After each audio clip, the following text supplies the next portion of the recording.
Hello दोस्तों, स्वागत है आपका जेड मिस्ट्री चैनल पर।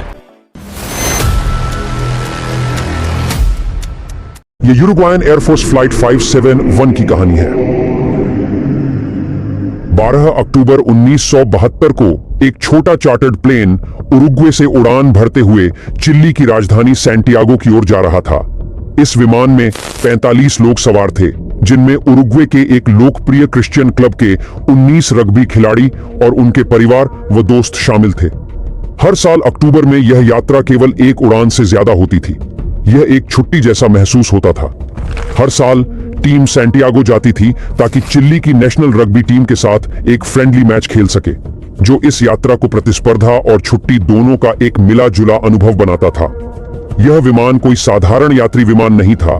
यह एक फेयरचाइल्ड FH-227D था, जो उरुग्वे एयरफोर्स का सैन्य विमान था, जिसे अक्सर नागरिकों को किराए पर दिया जाता था क्योंकि सेना का बजट सीमित था। उड़ान का नियंत्रण एक अनुभवी पायलट कैप्टन फेराडास के हाथों में था, जो पहले कई बार एंडीज पर्वतों पर उड़ान भर चुके थे और उनके पास 5000 से अधिक उड़ान घंटों का अनुभव था। उनके साथ को पायलट लागुरारा थे, जो एक ट्रेनी पायलट थे जो इस चुनौतीपूर्ण एंडीज मार्ग को सीख रहे थे। उनके रास्ते में एक खतरनाक क्षेत्र प्लंचॉन पास पड़ता था, जो अपने अचानक और खतरनाक मौसम के बदलावों के लिए जाना जाता था। शुरुआत में उड़ान एकदम सामान्य थी और सभी यात्री काफी रिलैक्स महसूस कर रहे थे, लेकिन जैसे ही विमान एंडीज के करीब पहुंचा, मौसम खराब होने लगा, जिसके कारण उन्हें अर्जेंटीना के मेंडोसा शहर में रात के लिए रुकना पड़ा। यात्रियों ने इसे एक मजेदार अनुभव माना और कई लोगों ने देरी के दौरान वाइन भी खरीदी। अगले दिन 13 अक्टूबर को आसमान साफ था और विमान ने फिर से दोपहर के करीब 2:18 पर उड़ान भरी। सभी यात्री चिली पहुंचने के लिए उत्साहित थे। शुरुआती घंटों में सब कुछ सामान्य था और माहौल खुशनुमा था, लेकिन वे सीधे एंडीज की ओर बढ़ रहे थे, जो दुनिया की सबसे खतरनाक पर्वतमालाओं में से एक मानी जाती है। उन्हें यह नहीं पता था कि उनकी यात्रा अब एक भयानक और अप्रत्याशित मोड़ लेने वाली थी।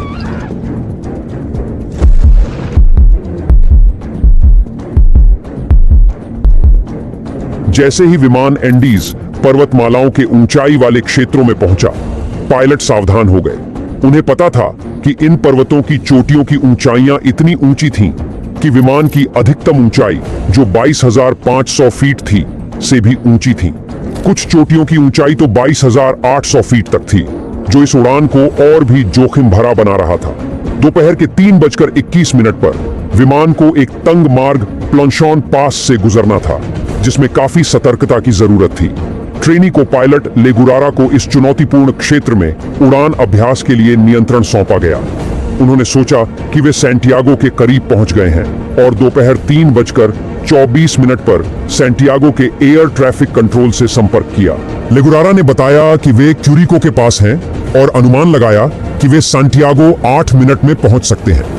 इसके बाद उन्होंने विमान को 10,000 फीट तक नीचे लाने की अनुमति मांगी, लेकिन यहां पर कोपायलट ने एक गंभीर गलती कर दी। विमान अभी भी पहाड़ों में था और क्यूरिको से काफी दूर था। जैसे ही उन्होंने नीचे उतरना शुरू किया, विमान घने बादलों और तेज हवाओं में फंस गया, जिससे दृश्यता बहुत कम हो गई और विमान बुरी तरह हिलने लगा। यात्री, जिनमें रग्बी खिलाड़ी भी थे, इस झटके को मजाक में ले रहे थे और हंसी मजाक करके तनाव कम करने की कोशिश कर रहे थे। कुछ लोग खिड़कियों से बाहर झांकने लगे, लेकिन उन्हें केवल बादल ही दिखाई दे रहे थे। अचानक कॉकपिट में अलार्म बजने लगे। पायलटों ने भय के साथ महसूस किया कि वे एक पहाड़ के बहुत करीब थे, जो बादलों में छुपा हुआ था। उन्होंने विमान को ऊपर उठाने की पूरी कोशिश की, लेकिन अब बहुत देर हो चुकी थी। विमान का पिछला हिस्सा एक पहाड़ से टकराया और तुरंत उसका टेल टूटकर अलग हो गया। कुछ यात्री, जो अपनी सीटों में बंधे हुए थे, विमान से बाहर गिर गए और ठंडी पहाड़ियों में खो गए। फिर एक और पहाड़ से टकराकर विमान का बायां पंख भी अलग हो गया। अब बिना पंखों और टेल के विमान का मुख्य हिस्सा एक बर्फीले ग्लेशियर पर तेजी से फिसलने लगा, लगभग 350 किलोमीटर प्रति घंटे की रफ्तार से। कई बार टकराते हुए अंत में यह एक ढलान पर आकर रुका, जिसके बाद विमान के कुछ हिस्से चारों ओर बिखर गए। चमत्कारिक रूप से विमान में सवार 45 लोगों में से 33 जीवित बच गए।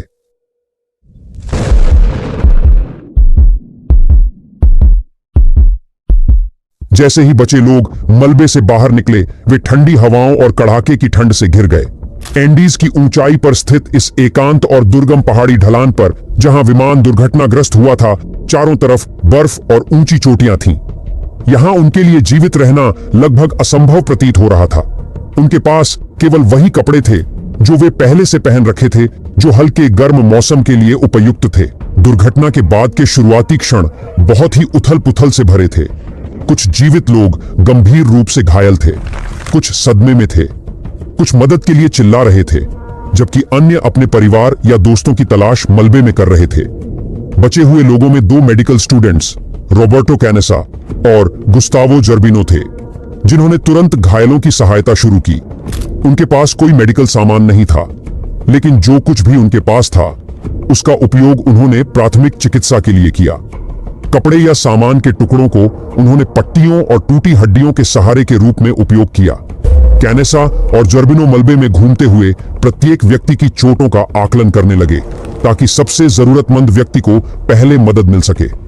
उनमें से एक सबसे गंभीर घायल व्यक्ति फर्नांडो पराडो था, जिसके सिर में गंभीर चोट आई थी और वह बेहोश था। कैनेसा और जर्बिनो को डर था कि वह जीवित नहीं बच पाएगा। जैसे जैसे उन्होंने घायलों का उपचार जारी रखा, उन्हें अपनी सीमित संसाधनों का बखूबी एहसास हो गया। इस बीच कुछ बचे लोग बाहर स्थिति का जायजा लेने गए। उन्होंने देखा कि विमान का पिछला हिस्सा दुर्घटना के दौरान पूरी तरह से टूटकर अलग हो गया था, जिसमें आवश्यक सामान, अतिरिक्त कपड़े और भोजन भी चला गया था। मलबे के अंदर उन्हें केवल थोड़ी सी खाद्य सामग्री मिली। 8 चॉकलेट बार, मसल्स का एक टिन, जैम का एक छोटा जार, मूंगफली का एक पैकेट, कुछ खजूर, सूखे बेर और वाइन की कुछ बोतलें। यह मात्रा 33 लोगों के लिए पर्याप्त नहीं थी।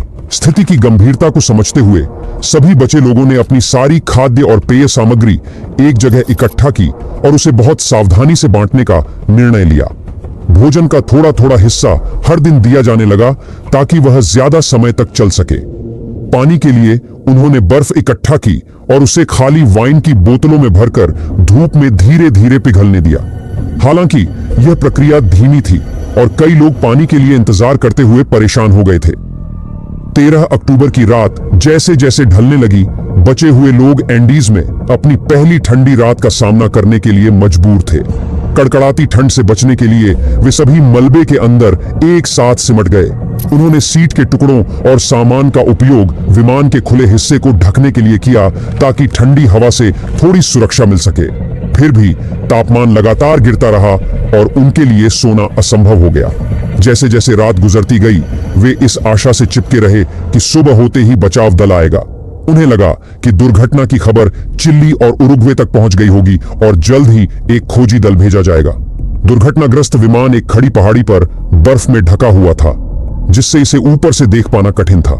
उनमें से हर किसी को उम्मीद थी कि सुबह होते ही बचाव दल आ जाएगा, लेकिन 14 अक्टूबर की सुबह जब हुई तो उनकी उम्मीदें टूट गईं।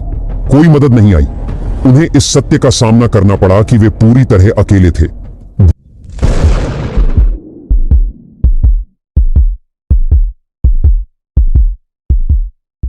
दुर्घटनाग्रस्त विमान एक खड़ी पहाड़ी पर बर्फ में ढका हुआ था, जिससे इसे ऊपर से देख पाना मुश्किल था। साथ ही सूरज की तेज चमक बर्फ पर टकराकर उनकी आंखों में जलन और धुंधलापन पैदा कर रही थी। इस स्थिति को स्नो ब्लाइंडनेस कहा जाता है। उनकी ताकत लगातार घट रही थी, लेकिन कुछ बचे हुए लोगों ने मदद का इशारा करने की कोशिश की। उन्होंने बैगों से लिपस्टिक और नेल पॉलिश इकट्ठा की और प्लेन के ऊपर SOS लिखने की कोशिश की। उम्मीद थी कि अगर कोई विमान ऊपर से गुजरे तो ये चमकीले अक्षर पायलट की नजर में आ जाए, लेकिन जल्द ही उनका सामान खत्म हो गया और वे इसे पूरा नहीं कर सके। उन्होंने बैग और अन्य सामान को बर्फ पर क्रॉस के आकार में भी सजाया, ताकि ऊपर से इसे आसानी से देखा जा सके। जैसे जैसे रात होती गई, तापमान और भी गिरता गया और उन्हें एक और ठंडी रात का सामना करना पड़ा। उनमें से कई और कमजोर हो चुके थे। दुर्भाग्यवश 5 और यात्रियों ने रात में ही दम तोड़ दिया। उनकी मौत का दुख बाकी बचे लोगों पर भारी पड़ रहा था। अब उनकी संख्या केवल 28 रह गई थी। अक्टूबर 15 की सुबह बचे हुए लोगों ने भारी दिल के साथ फैसला लिया कि उन्हें अब जीवित रहने के लिए कुछ और करना होगा, क्योंकि अभी तक कोई भी रेस्क्यू टीम नहीं पहुंची थी। उन्हें अब महसूस हो गया था कि वे शायद लंबे समय तक फंसे रहेंगे। अगले कुछ दिनों तक उन्होंने छोटे छोटे हिस्सों में खाना शुरू किया। कभी एक छोटा सा चॉकलेट का टुकड़ा खा लेते तो कभी वाइन की एक घूंट पी लेते। यह उन्हें थोड़ा सहारा जरूर देता था, लेकिन भूख की तड़प हमेशा बनी रहती थी। 16 अक्टूबर को यानी दुर्घटना के 3 दिन बाद फर्नांडो पराडो कोमा से जाग जाते हैं। उनके सिर में गंभीर चोटें थीं और किसी को उम्मीद नहीं थी कि वह बच पाएंगे। जब वह होश में आते हैं तो उन्हें पता चलता है कि उनकी मां इस हादसे में मारी गई है और उनकी बहन गंभीर रूप से घायल है। यह खबर सुनकर वह टूट जाते हैं, लेकिन अपनी बहन को बचाने की उम्मीद में अपना खाना और पानी उसे दे देते हैं। दुर्भाग्यवश 8 दिन बाद उनकी बहन की हालत और बिगड़ जाती है और वह भी दम तोड़ देती है। अपनी बहन को खोने का दुख फर्नांडो पराडो के लिए अत्यंत दर्दनाक था, लेकिन इसने उन्हें एक नई दृढ़ता दी, खुद को और दूसरों को बचाने के लिए। बीतते समय के साथ वे कभी कभी ऊपर से विमान उड़ते हुए सुनते और हर बार वे मदद के लिए हाथ हिलाते और चिल्लाते, लेकिन सफेद प्लेन बर्फीले पहाड़ों के बीच से दिखाई देना मुश्किल हो रहा था। हर असफल कोशिश के बाद वे और भी हताश और अकेला महसूस करने लगे थे। 21 अक्टूबर को दुर्घटना के 8 दिन बाद उन्होंने एक छोटा रेडियो चालू करने में सफलता पाई, लेकिन जो उन्होंने सुना वह बेहद निराशाजनक था। रेस्क्यू टीम ने मान लिया था कि इस दुर्घटना में कोई भी जीवित नहीं बचा है और उन्होंने तलाश भी बंद कर दिया है। यह खबर सुनकर कई लोग टूट गए और रोने लगे, जैसे उनकी सारी आशाएं खत्म हो गई हों। लेकिन फर्नांडो पराडो ने कुछ अलग महसूस किया। उन्होंने चुपचाप एक निर्णय लिया कि यदि उन्हें बचाने कोई नहीं आ रहा तो वह खुद को और अपने साथियों को बचाने का रास्ता निकालेंगे। उस दृढ़ संकल्प के साथ उन्होंने खुद को बचाने के लिए एक अविश्वसनीय योजना बनानी शुरू की।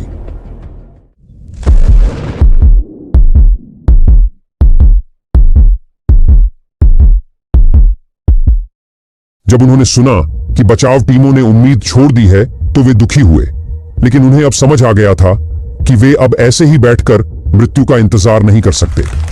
11वें दिन तक भूख असहनीय हो गई थी और वे लगातार कमजोर होते जा रहे थे। कुछ लोग इतने दुबले हो गए थे कि उन्हें पहचानना मुश्किल हो गया था।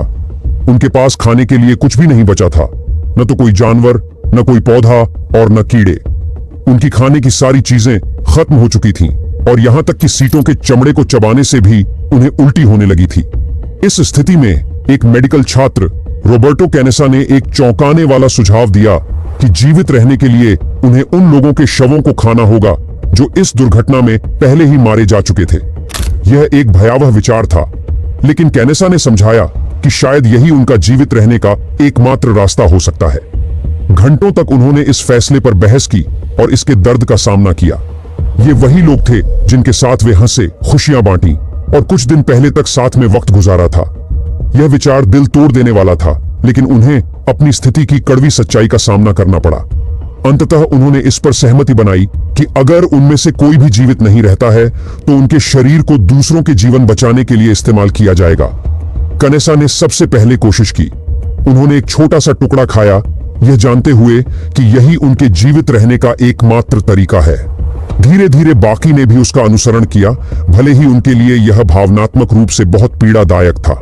एक रात जब वे ठंड से बचने के लिए विमान के अवशेषों में इकट्ठे हुए थे, तभी उन्हें एक गहरी गड़गड़ाहट की आवाज सुनाई दी। अचानक बर्फ का एक विशाल हिमस्खलन विमान के मलबे पर आ गिरा, जिससे वे बर्फ के नीचे दब गए। अंधेरे में फंसे और चारों ओर बर्फ से घिरे, वे सांस लेने के लिए संघर्ष कर रहे थे और डर से कांप रहे थे। 2 लंबे दिनों तक उन्होंने बर्फ में खुदाई की, बाहर निकलने के लिए अपनी पूरी ताकत झोंक दी। यह थकाऊ था, न तो हवा थी और न ही रोशनी, लेकिन उन्होंने हार नहीं मानी। अंततः वे एक छोटा सा सुरंग बनाकर बाहर निकलने में सफल हुए। दुख की बात है कि हिमस्खलन ने उनके 8 और साथियों की जान ले ली। अब केवल 19 लोग बचे थे। हालांकि फर्नांडो पराडो ने हार नहीं मानी। हर दिन पराडो पहाड़ों का अध्ययन करते हुए बचने का रास्ता ढूंढने के बारे में सोचते रहे। उन्हें एहसास हुआ कि वहां रुके रहने का मतलब और भी जानों का नुकसान होगा। अंदर ही अंदर उन्होंने एक मजबूत संकल्प महसूस किया कि अगर उनके पास कोई भी मौका बचने का है तो वह उसे हासिल करने के लिए सब कुछ जोखिम में डालने के लिए तैयार है। उनके इस संकल्प ने दूसरों को प्रेरित किया और उनके साहस ने उन्हें एक उम्मीद दी। वे नहीं जानते थे कि वे बच पाएंगे या नहीं, लेकिन उन्होंने एकजुट होकर अंतिम समय तक लड़ने का निश्चय कर लिया।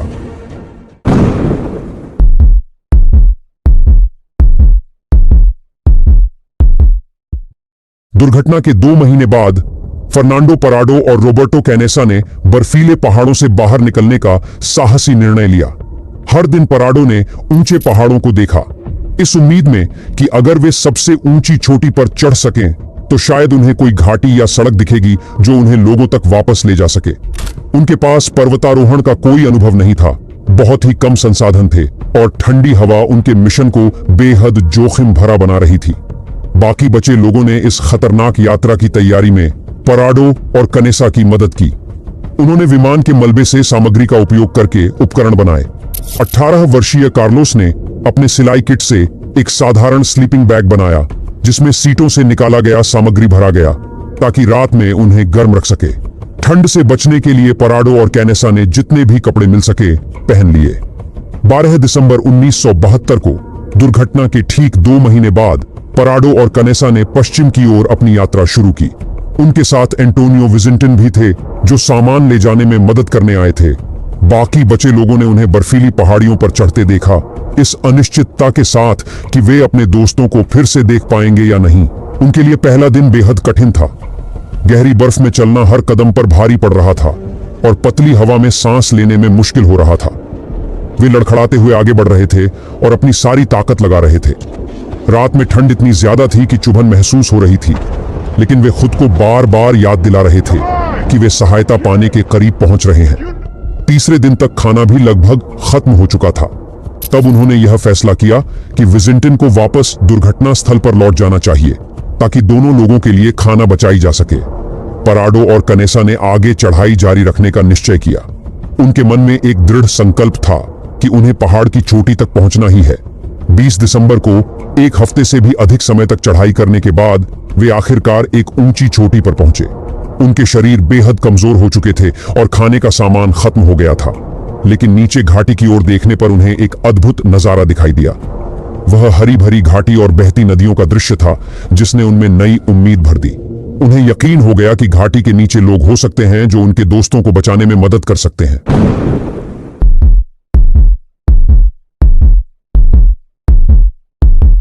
इस नजारे ने उन्हें नई ताकत दी और पराडो और कैनेसा ने घाटी में नीचे उतरने की तैयारी शुरू कर दी। हर कदम उनके लिए दर्द से भरा था। भूख और थकान ने उन्हें कमजोर कर दिया था और उनके शरीर में ताकत खत्म हो चुकी थी। कई दिनों से उन्हें कुछ खाने को नहीं मिला था, लेकिन अपने दोस्तों को बचाने का विचार उन्हें आगे बढ़ने की ताकत दे रहा था। 20 दिसंबर की शाम तक वे घाटी में नीचे उतर गए। अचानक उन्होंने एक मैदान में गायों का झुंड देखा। यह दृश्य उनके लिए उम्मीद की नई किरण लेकर आया, क्योंकि यह संकेत था कि वहां इंसान जरूर होंगे। 21 दिसंबर की सुबह जब वे नदी के किनारे चल रहे थे तो उन्होंने देखा कि एक आदमी घोड़े पर सवार होकर दूसरी ओर से आ रहा है। वे उत्साह में चिल्लाने लगे और हाथ हिलाकर उसका ध्यान आकर्षित करने की कोशिश की। वह आदमी, जो एक चरवाहा था जिसका नाम सर्जियो कैटालन था, उन्हें देख तो पाया, लेकिन नदी के तेज शोर के कारण उनकी आवाज नहीं सुन सका। उसने इशारे से समझाया कि वह अगले दिन लौटेगा। अगले दिन सुबह सर्जियो कैटालन अपना वादा निभाते हुए लौटा।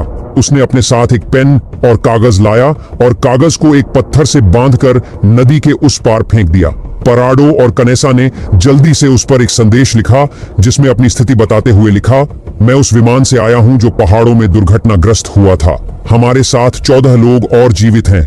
हमें तत्काल मदद चाहिए। उन्होंने वह पत्थर वापस चरवाहे की ओर फेंक दिया, जिसने संदेश को पढ़ा और तुरंत स्थिति की गंभीरता को समझा। वह मदद का आश्वासन देकर नजदीकी कस्बे की ओर भागा ताकि अधिकारियों को सूचित कर सके।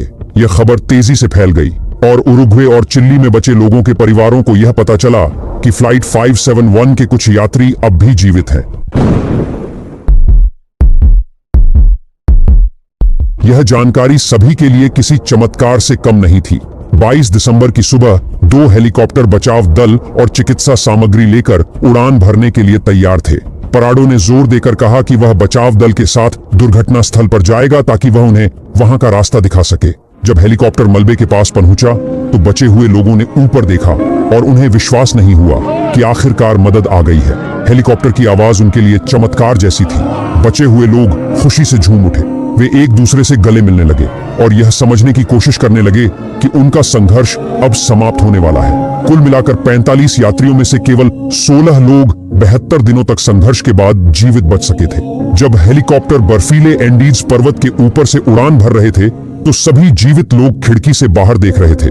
उनके मन में संघर्ष की यादें थीं, लेकिन साथ ही वे जीवन के लिए आभारी भी महसूस कर रहे थे। सैंटियागो पहुंचने पर उन्हें अस्पताल ले जाया गया।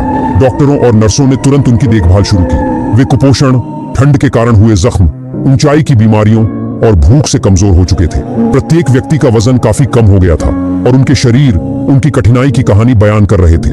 जैसे जैसे यह खबर दुनिया भर में फैली, लोग फ्लाइट 571 की कहानी सुनकर हैरान रह गए। ये एक अद्भुत सहनशीलता और कठिन फैसलों की कहानी थी। हालांकि कई लोगों ने उनकी बहादुरी की सराहना की, लेकिन उनके जीवित रहने के कठोर तरीकों पर भी चर्चा हुई। खास तौर पर अपने मृत साथियों के शरीर का उपयोग खाने के लिए करने का निर्णय, जो उनके जीवित रहने के लिए जरूरी था। बचे हुए लोगों ने इसे ईमानदारी से स्वीकार किया और बताया कि यह उनके न रहने वाले साथियों का बलिदान था जिसने उन्हें जीवित रखा। फ्लाइट 571 की कहानी मिराकल ऑफ द एंडीज के नाम से जानी गई। हर जीवित व्यक्ति के दिल में इस हादसे ने गहरी छाप छोड़ी।